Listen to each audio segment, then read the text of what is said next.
ಅದು ದೊಡ್ಡ ಮನೆ. ಆ ಮನೆಯಲ್ಲಿ ನಿಶ್ಶಬ್ದ ತಾಂಡವಾಡುತ್ತಿತ್ತು. ಹೊರಗೆ ಜಗಲಿ ಮೇಲೆ ಕುಳಿತ ತಾಟಕಿ ಅತ್ತೆ ಅವಳಿಗೆ ಸಹಸ್ರನಾಮ ಮಾಡುತ್ತಿದ್ದಳು. ಗಂಡ ಅನ್ನೋ ಪ್ರಾಣಿ ಎಲ್ಲಿ ಮೇಯೋಕ್ಕೆ ಯಾವ ಸೆರಗು ಹಿಡಿದುಕೊಂಡು ಹೋಗಿದೆಯೋ ಗೊತ್ತಿಲ್ಲ. ನನ್ನ ತವರಿಂದ ತಂದ ಪಾತ್ರೆ ಪಡಗ ವಸ್ತುಗಳೆಲ್ಲ ಒಂದು ಕಡೆ ಜೋಡಿಸುತ್ತಿದ್ದೆ. 8 ವರ್ಷದ ಮಗ ಮೊಬೈಲ್ ನೋಡುತ್ತಾ ಕುಳಿತಿದ್ದ. ಅವನಿಗೆ ಮುಂದಿನದು ಯಾವುದೂ ಗೊತ್ತಿಲ್ಲ. ಅವನ ಪಾಡಿಗೆ ಅವನು ಇದ್ದಾನೆ. ಅವಳಿಗೂ ತಾನು ಮಾಡುತ್ತಿರೋದು ತಪ್ಪೋ ಸರಿನೋ ಗೊತ್ತಿಲ್ಲ. ಆದರೂ ಹೊಸ ಜೀವನ ಅರಸಿ ದೃಢ ಮನಸ್ಸಿನಿಂದ ಹೊರಟಿದ್ದಾಳೆ. ಹೊರಗೆ ಗಾಡಿ ಬಂದು ನಿಂತಿದ್ದ ಸೌಂಡ್ ಆಯಿತು. ಒಂದೊಂದೇ ಸಾಮಾನಿನ ಚೀಲ ಗಾಡಿಯವನ ಸಹಾಯದಿಂದ ಇಟ್ಟಿದ್ದೆ. ಮಗನ ಕೈ ಹಿಡಿದು ಹೋಗುವಬ್ಬಾ ಅಂತ ಕರೆದಿದ್ದೆ. ಅಮ್ಮ ಎಲ್ಲಿಗೆ ಹೋಗೋದು ಮುಗ್ಧವಾಗಿ ಕೇಳಿದ. ಅದು ಹೊಸ ಮನೆಗೆ ಪುಟ್ಟ, ಬಾ ಅಂತ ಕರೆದುಕೊಂಡು ಹೊರಗೆ ಬಂದಿದ್ದೆ. ನನ್ನ ವ್ಯಾನಿಟಿ ಬ್ಯಾಗ್ ತರಲು ಮರೆಯಲಿಲ್ಲ. ಯಾಕೆಂದರೆ ನನ್ನ ಮುಂದಿನ ಜೀವನ ನಡೆಸಲು ಅದರಲ್ಲಿ ಇದ್ದ ಒಡವೆ ಆಗದ ಪತ್ರಗಳು ನನಗೆ ತುಂಬಾ ಅವಶ್ಯಕವಾಗಿ ಬೇಕಿತ್ತು. ಮಗನ ಜೊತೆಗೆ ಹೊರಗೆ ಬಂದಿದ್ದೆ. ಅಕ್ಕಪಕ್ಕದವರು, ಮನೆಯ ಜನರ ಜೊತೆಗೆ ಊರಿನ ಕೆಲವರು ನನ್ನನ್ನೇ ತಿನ್ನುವ ಹಾಗೆ ನೋಡುತ್ತಿದ್ದರು. ನಾನು ಯಾವುದೋ ದೊಡ್ಡ ಪಾಪ ಮಾಡುತ್ತಿದ್ದೀನಿ ಅನ್ನೋ ಹಾಗೆ. ಆದರೆ ಈ ನಿರ್ಧಾರ ನಾನು ಬಹಳ ಯೋಚಿಸಿ ತಗೊಂಡಿದ್ದೆ. ಮುಂದಕ್ಕೆ ಇಟ್ಟ ಹೆಜ್ಜೆ ಹಿಂದೆ ಇಡೋ ಮಾತೇ ಇರಲಿಲ್ಲ. ಅದೇ ಗಾಡಿಯಲ್ಲಿ ನಾವು ಇಬ್ಬರು ಕುಳಿತಿದ್ವಿ. ಅತ್ತೆಯ ಕೆಟ್ಟ ಕೆಟ್ಟ ಪದಗಳನ್ನು ಜೀರ್ಣಿಸಿಕೊಳ್ಳಲು ಆಗಿರಲಿಲ್ಲ. ಮಗ ಗಂಡ ಇದೇ ಕೆಲಸ ಮಾಡುವಾಗ ಏನು ಅನ್ನದೇ ಇರುವವರು ನನಗೆ ಚೀಮಾರಿ ಹಾಕಿ ಬೈಯುತ್ತಿದ್ದರು. ನಾನು ಅವರ ಮಾತಿಗೆ ಕಿವುಡಾಗಿದ್ದೆ. ಮುಂದಿನ ಹೊಸ ಜೀವನ ನನಗಾಗಿ ಕಾಯುತ್ತಿತ್ತು. ನಾನು ಪಲ್ಲವಿ. ನಾನು ಈಗ ನನ್ನ ಗಂಡನ ಮನೆ ಬಿಟ್ಟು ನಾನು ಪ್ರೇಮಿಸುತ್ತಿರುವ ಸಂತೋಷ್ ಜೊತೆ ಇರಲು ಹೋಗುತ್ತಿದ್ದೀನಿ. ಇದು ಸಿಟಿಗೆ ಹತ್ತಿರ ಇರುವ ಊರು. ಅವಳು ಪಲ್ಲವಿ. ಬಡತನ ಇಲ್ಲದಿದ್ದರೂ ಹೊಟ್ಟೆಗೆ ಬಟ್ಟೆಗೆ ಮೋಸ ಇಲ್ಲದ ಮನೆಯ ಮಗಳು. ಅವಳ ಮದುವೆ ಗೋಪಿ ಜೊತೆಗೆ ಮಾಡಿದರು. ಅವನಿಗೆ ಇದು 2ನೇ ಮದುವೆ. ಗೋಪಿ ಆಸ್ತಿವಂತರು. ಅವರ ದೊಡ್ಡ ಆಸ್ತಿ ನೋಡಿ ಮಗಳನ್ನು ಒಪ್ಪಿಸಿ ಮದುವೆ ಮಾಡಿದರು. ಅವಳಿಗಿಂತ 5 ವರ್ಷ ದೊಡ್ಡವನಾದರೂ ಎಲ್ಲರೂ ಒಪ್ಪಿದರು. ಮದುವೆ ಆಗಿ ಬಂದಿದ್ದ ಮನೆಗೆ ಹೊಂದಿಕೊಂಡು ಹೋಗುತ್ತಿದ್ದರು. ಅತ್ತೆ ಘಟವಾಣಿ ಆದ್ರೂ ಕೆಲವು ಸಲ ಮೃದುವಾಗಿ ಇರುತ್ತಿದ್ದರು. ಮಾವ ನೋಡಲು ಸಂಭಾವಿತ ಅನಿಸಿದರೂ ಕೆಲವು ಸಲ ಅವರ ನೋಟ ಇರುಸುಮುರುಸು ಆಗುತ್ತಿತ್ತು. ಅವರೆದುರು ಜಾಸ್ತಿ ಹೋಗದೆ ದೂರ ಇರುತ್ತಿದ್ದೆ. ಗಂಡ ಮೊದಮೊದಲು ನಯವಾಗಿ ವ್ಯವಹರಿಸುತ್ತಿದ್ದವನು. ಆಮೇಲೆ ಅವನ ಬುದ್ಧಿ ತೋರಿಸಿದ್ದ. ಯಾವಾಗ ಬೇಕೋ ಆವಾಗ ಅವಳನ್ನು ಆಕ್ರಮಿಸಿ ಹಿಂಸಿಸುತ್ತಿದ್ದ. ಅವನು ಹತ್ತಿರ ಬಂದರೆ ಹೆದರಿ ಹೈರಾಣಾಗುತ್ತಿದ್ದಳು. ಎಷ್ಟಾದರೂ ಅವನ ದಾಹ ತೀರುತ್ತಿರಲಿಲ್ಲ. ರಾಕ್ಷಸನ ಅವತಾರ. ಪಲ್ಲವಿ ಕೂಡ ಅವನಿಗೆ ಹೊಂದಿಕೊಂಡಿದ್ದಳು. ಮೊದಲ ಮಗು ಹೊಟ್ಟೆಯಲ್ಲಿ ಬೆಳೆಯುತ್ತಿದ್ದಾಗ ಅವನ ಅಟ್ಟಹಾಸ ಸ್ವಲ್ಪ ಕಡಿಮೆಯಾಗಿತ್ತು. ಮನೆಯಲ್ಲಿ ಸಿಗಲಿಲ್ಲ ಅಂತ ಊರು ಮೇಯಲು ಶುರು ಮಾಡಿದ. ಪಲ್ಲವಿಗೆ ಆ ವಿಷಯ ತಡವಾಗಿ ತಿಳಿದಿತ್ತು. ಅದು ಮನೆ ಕೆಲಸದವಳು ಮಾತಾಡೋದು ಕೇಳಿ. ಗೋಪಿ ಅಪ್ಪ ಕೂಡ ಹೀಗೆ ಹೆಣ್ಮಕ್ಳ ಬೇಟೆಗೆ ಹೋಗುತ್ತಿದ್ದರು. ಅವರ ಚಾಳಿ ಮಗನಿಗೆ ಹತ್ತಿದ್ದೆ. ಎಷ್ಟು ಹೆಣ್ಣು ಮಕ್ಕಳು ಇವರ ಆಸೆಗೆ ಬಲಿಯಾಗಿದ್ದರೋ ಗೊತ್ತಿಲ್ಲ. ಗೋಪಿ ಮೊದಲ ಹೆಂಡತಿ ನೇಣು ಬಿಗಿದುಕೊಂಡು ಆತ್ಮಹತ್ಯೆ ಮಾಡಿಕೊಂಡಳಂತೆ. ಅದಕ್ಕೆ ಕಾರಣ ಗೋಪಿ ಅಪ್ಪ. ಸೊಸೆ ಅನ್ನೋದು ನೋಡದೆ ತನ್ನ ಚಪಲ ತೀರಿಸಿಕೊಂಡಿದ್ದ ಪಾಪಿ. ಈ ಆಘಾತ ತಡೆಯಲಾರದೆ ಅವಳು ಆತ್ಮಹತ್ಯೆ ಮಾಡಿಕೊಂಡಿದ್ದಳಂತೆ. ಇನ್ನು 2ನೇಯವಳ ಇವನ ಕಾಟ ತಡೆಯಲಾರದೆ ತವರಿಗೆ ಸೇರಿಬಿಟ್ಟಳಂತೆ.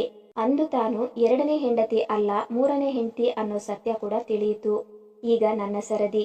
ಊರಿನ ಹೆಣ್ಣು ಮಕ್ಕಳ ಶಾಪ ಇವರ ಮನೆಗೆ ಇರೋದರಿಂದ ಹೀಗೆಲ್ಲ ಆಗುತ್ತಿದೆ ಅಂತ ಮಾತಾಡುತ್ತಿದ್ದರು. ಕೋಪಗೊಂಡಿದ್ದೆ. ತವರಿನವರನ್ನು ಕಳಿಸಿಕೊಂಡು ಪಂಚಾಯಿತಿ ಮಾಡಿಸಿದ್ದೆ. ಮೋಸ ಮಾಡಿ ಮದುವೆ ಆಗಿದ್ದು ನನಗೆ ಕೋಪ ತಂದಿತ್ತು. ಅವರ ಮನೆತನದ ಹಿರಿಮೆಯ ನುಡಿ ಕೇಳಿ ಕೆಂಡಾಮಂಡಲ ಆಗಿದ್ದೆ. ಅವರ ಸಹವಾಸವೇ ಸಾಕಾಗಿ ಹೋಗಿದ್ದು. ಅವರಿಂದ ಬಿಡುಗಡೆ ಬಯಸಿದ್ದೆ. ಅಮ್ಮ ಅಪ್ಪ ಸ್ವಲ್ಪ ಜೋರಾಗಿ ಮಾತಾಡಿ ಅವರ ಅರ್ಧ ಆಸ್ತಿ ನನ್ನ ಹೆಸರಿಗೆ ಬರೆಸಿದರು. ನನ್ನ ಸಮಾಧಾನ ಮಾಡಿ ಅಲ್ಲಿಯೇ ಬಿಟ್ಟರು. ಅಲ್ಲಿಂದ ನನ್ನ ಮೇಲೆ ಇನ್ನೂ ಕಿಡಿ ಕಾರುತ್ತಿದ್ರು. ಅರ್ಧ ಆಸ್ತಿ ಕಿತ್ತುಕೊಂಡೆ ಅಂತ. ಕೂತರೆ ನಿಂತರೆ ಚುಚ್ಚು ನುಡಿ ನಿರ್ಗಳವಾಗಿ ಹರಿಸುತ್ತಿದ್ದರು. ನನಗೆ ಗಂಡು ಮಗುವಾಯಿತು. ಮನೆಯವರು ಖುಷಿ ಪಟ್ಟರು. ಅವರ ಮುನಿಸು ಸ್ವಲ್ಪ ಕಡಿಮೆ ಆಗಿತ್ತು. ಪುಟ್ಟ ಮಗು ನಮ್ಮನ್ನು ಮತ್ತೆ ಒಂದು ಮಾಡಿತು. ಆದರೆ ಹಣಕಾಸು ಕೊಡುತ್ತಿರಲಿಲ್ಲ.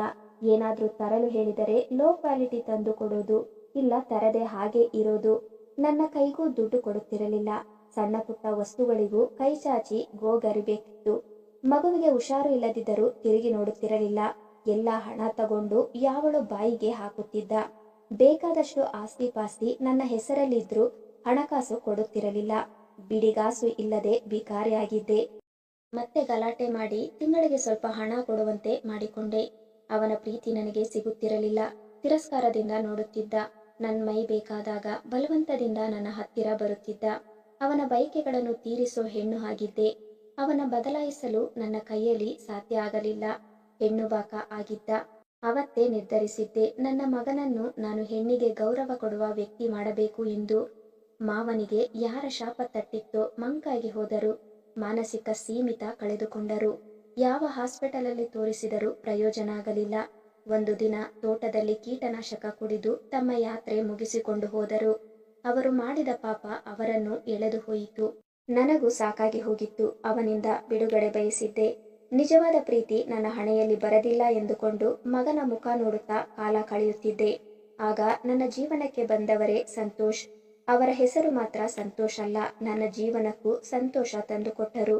ಅವರು ನನ್ನ ಮಗನ ಸ್ಕೂಲ್ನಲ್ಲಿ ಟೀಚರ್. ಅವನ ಬಿಟ್ಟು ಕರೆತರುವ ಸಮಯದಲ್ಲಿ ಸ್ನೇಹಿತರಾದರು. ಅವರ ಮಾತು, ನಡವಳಿಕೆ ನನ್ನ ಅವರ ಕಡೆ ಸೆಳೆದಿತ್ತು. ಮನಸ್ಸು ಇದು ತಪ್ಪು ಅಂದ್ರೂ ಇನ್ನೊಂದು ಮನಸ್ಸು ಅದು ಸರಿ ಅನ್ನುತ್ತಿತ್ತು. ಫೋನ್ ನಂಬರ್ ಎಕ್ಸ್ಚೇಂಜ್ ಆಯಿತು. ಗಂಟೆಗಟ್ಟಲೆ ಮಾತುಕತೆ ಶುರುವಾಯಿತು. ಅವರಿಗೆ ನನ್ನ ಜೀವನದ ಎಲ್ಲ ಕಹಿ ಸತ್ಯಗಳನ್ನು ಹೇಳಿಕೊಂಡೆ. ಸಂತೋಷ್ ನನ್ನ ಮಗನ ಚೆನ್ನಾಗಿ ನೋಡಿಕೊಳ್ಳುತ್ತಿದ್ರು. ನಾವಿಬ್ರು ಪಾರ್ಕ್ಗೆ ಹೋದ್ರೆ ಅವರು ಜೊತೆಗೆ ಬಂದು ಅವನನ್ನು ಆಡಿಸುತ್ತಿದ್ದರು. ಒಂದು ದಿನ ಕೂಡ ಗೋಪಿ ಮಗನನ್ನು ಪ್ರೀತಿಯಿಂದ ಮಾತಾಡಿಸಿದ್ದು ಆಗಲಿ, ನೋಡಿಕೊಂಡಿದ್ದು ಇಲ್ಲ. ಅವರಿಗೆ ಅವರ ಸುಖವೇ ಮುಖ್ಯ ಆಗಿತ್ತು. ಸಂತೋಷ್ ಜೊತೆಗೆ ಓಡಾಟ ಅಧಿಕವಾಗಿತ್ತು. ಅವರು ತಮ್ಮ ಪ್ರೀತಿ ಹೇಳಿಕೊಂಡರು. ನಾನು ಸಮಯ ಕೇಳಿದ್ದೆ. ನಮ್ಮ ಮಾತುಕತೆ ಒಡನಾಟ ಅಧಿಕವಾಗಿರೋದು ಸೂಕ್ಷ್ಮವಾಗಿ ಗಮನಿಸಿದ ಅತ್ತೆ ಸಿಡಿಮಿಡಿ ಮಾಡುತ್ತಿದ್ದಳು. ನನಗೆ ಧೈರ್ಯ ಬಂದಿತ್ತು. ನಾನು ತಿರುಗಿಸಿ ಮಾತಾಡತೊಡಗಿದೆ.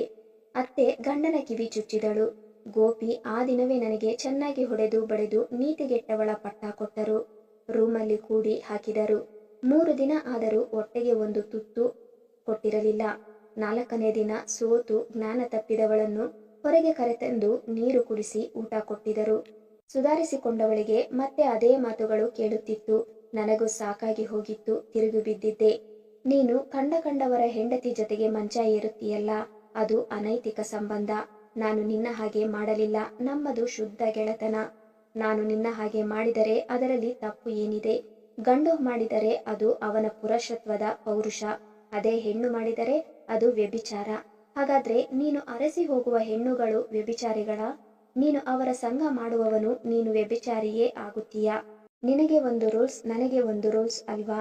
ನಾಚಿಕೆ ಆಗಬೇಕು ನಿನಗೆ. ಚೀಮಾರಿ ಹಾಕಿದೆ. ನೀನು ನನ್ನ ಪ್ರೀತಿಯಿಂದ ನೋಡಿಕೊಂಡಿದ್ದರೆ ನಾನು ಯಾಕೆ ಅವರ ಜೊತೆ ಸುತ್ತುತ್ತಿದ್ದೆ? ಒಂದು ದಿನ ಆದರೂ ಹೆಂಡತಿ ಮಗು ಅನ್ನೋ ಪ್ರೀತಿಯಿಂದ ಇದೀಯಾ? ನಿನಗೆ ಮೈ ಬಿಸಿ ಆರಿಸಿಕೊಳ್ಳಲು ಮಾತ್ರ ನನ್ನ ಹುಡುಕಿ ಬರುತ್ತೀಯಾ? ಅದು ಆದ ಮೇಲೆ ಇದ್ದೀಯಾ ಸತ್ತೀಯಾ ಅಂದು ಕೂಡ ಪ್ರೀತಿಯಿಂದ ಮಾತಾಡಿಸುವುದಿಲ್ಲ. ಅದೆಲ್ಲ ಬಿಡು. 6 ತಿಂಗಳ ಹಿಂದೆ ನನ್ನ ಮಗ ಹುಷಾರು ಇಲ್ಲದಾಗ 1 ವಾರ ಮನೆ ಹಾಸ್ಪಿಟಲ್ ಅಂತ ಒಬ್ಬಳೇ ಓಡಾಡಿದೆ. 1 ಸಲ ಆದ್ರೂ ನೀನು ಬಂದೆಯಾ? ವಿಷಯ ಗೊತ್ತಿದ್ದರೂ ಅಡಕೆ ಮಾರಿದ ದುಡ್ಡು ತಗೊಂಡು ಹೊಸ ಹಕ್ಕಿಗಳನ್ನು ಹುಡುಕುತ್ತಾ ಹೊರಟೆ. ಆಗ ಸಂತೋಷ್ ಸರ್ ನನಗೆ ಹೆಲ್ಪ್ ಮಾಡಿದ್ದು. ಹೌದು, ನಾನು ಅವರನ್ನು ಇಷ್ಟಪಡುತ್ತಿದ್ದೀನಿ. ಅವರು ನನ್ನನ್ನು ಇಷ್ಟಪಡುತ್ತಿದ್ದಾರೆ. ನಿನ್ನಿಂದ ಬಿಡುಗಡೆ ತಗೊಂಡು ನಾವು ಮದುವೆ ಆಗುತ್ತೀವಿ. ಅದು ಏನ್ ಮಾಡುತ್ತೀಯೋ ಮಾಡ್ಕೋ. ಬಹಳ ಧೈರ್ಯ ಮಾಡಿ ಇಷ್ಟು ದಿನ ಮನದಲ್ಲಿ ಮುಚ್ಚಿಟ್ಟಿದ್ದ ಅಷ್ಟು ವಿಷಯವನ್ನು ಹೇಳಿ ಅಳುತ್ತಾ ಕುಸಿದಿದ್ದೆ. ಅವನ ಗಂಡಸತ್ವಕ್ಕೆ ನನ್ನ ಮಾತು ಪೆಟ್ಟು ಬಿದ್ದಿತ್ತು. ಕೋಪದಲ್ಲಿ ದನಕ್ಕೆ ಹೊಡೆದಂತೆ ಹೊಡೆದು ಹೋಗಿದ್ದ. ನನಗೆ ಎಲ್ಲಿಂದಲೋ ಧೈರ್ಯ ಮೈ ಒಳಗೆ ನುಗ್ಗಿ ಬಂದಿತ್ತು.